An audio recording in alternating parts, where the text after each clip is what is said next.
தமிழ்நாட்டு அரசின் முதலமைச்சர் என்ற முறையில் எனது கவனத்திற்குள்ளாவதும் தெரிய வருவதுமான எந்த பொருளையும் முதலமைச்சரின் கடமைகளை உரியவாறு நிறைவேற்ற தேவையான அளவுக்கன்றி ஒருவரிடமோ பலரிடமோ நேர்முகமாகவோ மறைமுகமாகவோ அறிவிக்கவோ வெளிப்படுத்தவோ மாட்டேன் என்று ஆண்டவன் மீது ஆணையிட்டு உறுதிமொழிகிறேன்.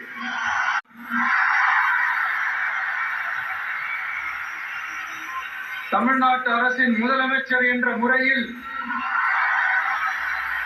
எனது கவனத்திற்குள்ளாவதும் தெரிய வருவதுமான எந்த பொருளையும் முதலமைச்சரின் கடமைகளை உரியவாறு நிறைவேற்ற தேவையான அளவுக்கன்றி ஒருவரிடமோ பலரிடமோ நேர்முகமாகவோ மறைமுகமாகவோ அறிவிக்கவோ வெளிப்படுத்தவோ மாட்டேன் என்று ஆண்டவன் மீது ஆணையிட்டு உறுதிமொழிகிறேன்.